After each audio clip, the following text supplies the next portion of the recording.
ఈరోజు జూబ్లీహిల్స్ ఉప ఎన్నికల్లో కాంగ్రెస్ పార్టీ ప్రజల అభిప్రాయం మేరకు నిర్ణయించినటువంటి నవీన్ యాదవ్ గారు నామినేషన్ దాఖలు చేయడం జరిగింది.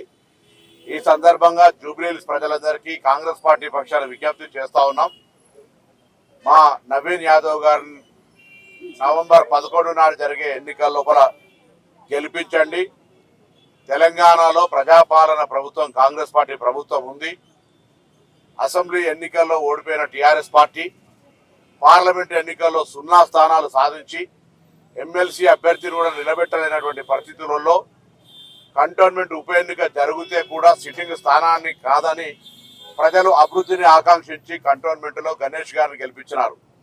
జూబ్లీహిల్స్ ప్రజలు కూడా విజ్ఞతతోటి జూబ్లీహిల్స్ అభివృద్ధిని ఆకాంక్షించే ప్రతి ఓటరు ఈ ప్రభుత్వ హయాంలో జూబ్లీహిల్స్ అభివృద్ధి చేయడానికి సంకల్పించే ప్రతి ఒక్కరు కూడా నవీన్ యాదవ్ చేతి గుర్తును బలపరచాల్సిందిగా కోరుతా ఉన్నాం.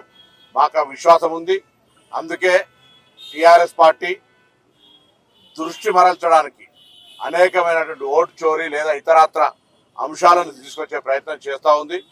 అనేకమైనటువంటి తప్పుడు డిస్కషన్ పబ్లిక్ దృష్టిని మరల్చడానికి ప్రయత్నం చేస్తూ ఉంది. వాళ్ళు 10 సంవత్సరాలుగా మున్సిపల్ శాఖ మంత్రిగా కేటీఆర్ గారు హైదరాబాద్లో ఉన్నటువంటి జూబ్లీహిల్స్ నియోజకవర్గానికి ఏం చేసినారో పీకేఆర్ గారి తర్వాత అక్కడ ప్రజలకు గుర్తింపు ఉన్నది.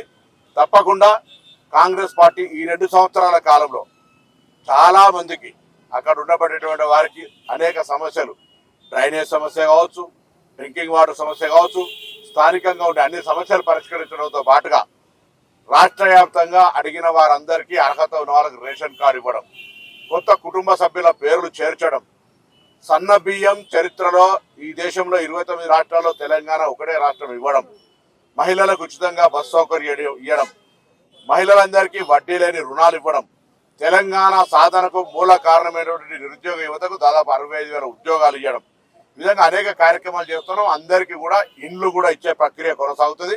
హైదరాబాద్ ఇన్ఛార్జి మంత్రిగా నవీన్ యాదవ్ గారిని గెలిపియండి.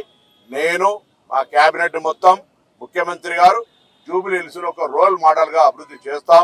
మాకు అవకాశం ఇవ్వమని కోరుతా ఉన్నాం. అదేవిధంగా ఈ జూబ్లీహిల్స్ నియోజకవర్గానికి సంబంధించిన విషయంలో కూడా అనేక అంశాలు ఎన్నికల సందర్భంగా మాట్లాడతాం. రాజకీయంగా ఆరోపణలు ప్రత్యారోపణలకు తప్పకుండా జవాబు చెప్తాం. నేను మరొకసారి ప్రతిపక్షాలను డిమాండ్ చేస్తా ఉన్నా.